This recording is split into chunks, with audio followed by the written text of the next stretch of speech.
સુરત જિલ્લાના ઓલપાડ ખાતે રહેતી મહિલા દ્વારા સુરત જિલ્લા અધ્યક્ષ કચેરી ખાતે આવેદનપત્ર આપીને ન્યાયની માંગ કરી છે। વારંવાર ઓલપાડ પોલીસ સ્ટેશનના ધક્કા ખાધા પછી પણ કોઈ કાર્યવાહીથી સંતોષ ન મળતા આખરે મહિલા દ્વારા ઉચ્ચ અધિકારીઓ પાસે જાણ કરાઈ। તેની સાથે જ મહિલાએ નાયબ મુખ્યમંત્રી હર્ષ સંઘવીને પણ સમગ્ર મામલે વિશે ટેલિફોનિક જાણકારી આપી હતી। ઓલપાડ ખાતે રહેતી મહિલા સાથે 2013માં દુષ્કર્મનો બનાવ બન્યો હતો, જેમાં મહિલા દ્વારા ઓલપાડમાં રહેતા વિષ્ણુભાઈ ગાંડાભાઈ ખલાસી વિરુદ્ધ ફરિયાદ કરી હતી, જેમાં પોલીસે આરોપીને પકડીને જેલ હવાલે કર્યો હતો। ત્યાર પછી આરોપીને જામીન મળ્યા હતા। જામીન મળ્યા પછી અવારનવાર ફરિયાદી અને તેમની વચ્ચે તકરારના બનાવ બન્યા હતા। એમ છતાં ફરી એકવાર વિષ્ણુભાઈ દ્વારા ધમકી આપવાના આક્ષેપ સાથે મહિલાએ આવેદનપત્ર આપીને રજૂઆત કરી હતી। મહિલા દ્વારા જણાવવામાં આવ્યું હતું, અગાઉ સમગ્ર માહિતી વિશે નાયબ મુખ્યમંત્રીને રજૂઆત કરી હતી અને હવે મીડિયા સમક્ષ સમગ્ર હકીકત જણાવી હતી। સાહેબ, મારે છે ને તે વિષ્ણુભાઈ ગાંડાભાઈ ખલાસી એમની સાથે અફેર હતો અને મેં લગ્નની લાલચ આપેલી હતી। લગ્નની લાલચ આપી અને મને પ્રેગ્નન્સી રહી ગયેલી હતી। પ્રેગ્નન્સી રહી ગઈ અને છોકરો પેટમાં હતો, તો એ ભાઈ ના પાડે છે કે છોકરો મારો નથી। તો હું ઓલપા પોલીસ સ્ટેશનમાં કેસ મૂક્યો છે। ઓલપા પોલીસ સ્ટેશનમાં કેસ મૂક્યો એટલે મારા સેશન કોર્ટમાં કેસ ગયો। સેશન કોર્ટમાંથી નિર્દોષ છૂટ્યો છે। નિર્દોષ છૂટ્યો એટલે હું હાઈકોર્ટમાં અપીલ કરેલી છે। હાઈકોર્ટમાં અપીલ કરી અને હાઈકોર્ટમાંથી અપીલ ખેંચી લેવા માટે એ મને ધાક ધમકી મારી નાખવાની અને ગાડી પરથી ઉડાડી નાખવાની, ટાંટિયા તોડી નાખવાની ધમકી આપે છે।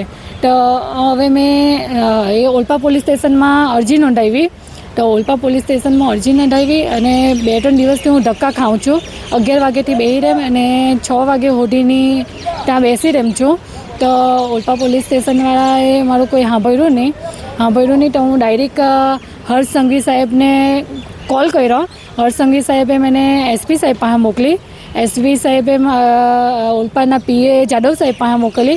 જાદવ સાહેબે મારી વાત સાંભળી પણ એમને જામીન પર છોડી દીધા છે અને જામીન પર છોડી દીધા અને પાછા મને એમ કહે છે કે મેં પાછી એસપી સાહેબને મળી કે સાહેબ મને એ ત્યાંથી કોઈ પોલીસવાળા કે કોઈ મને એ નથી કર્યું કે મને કોઈ સપોર્ટ નથી મળ્યો।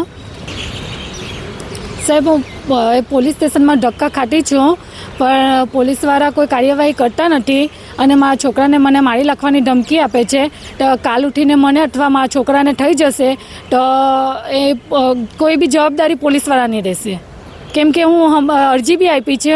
પોલીસ સ્ટેશનમાં મારો કેસ બી ગયો છે પણ એ કોઈ સાંભળતું જ નથી મારું। કેટલા સંબંધિત સમયથી તમારે એમની સાથે પ્રેમ હતો અને આ રીતે તમે ન્યાય માટે વલખા મારી રહ્યા? મેં એની હાથે 13 વર્ષથી આજે લડું છું ને પ્રેમ સંબંધ હતો એ 5 વર્ષનો હતો મારો।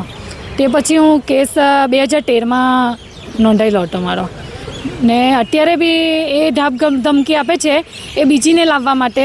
એ 2 છોકરાની માને રાખેલી છે અત્યારે એમ જ।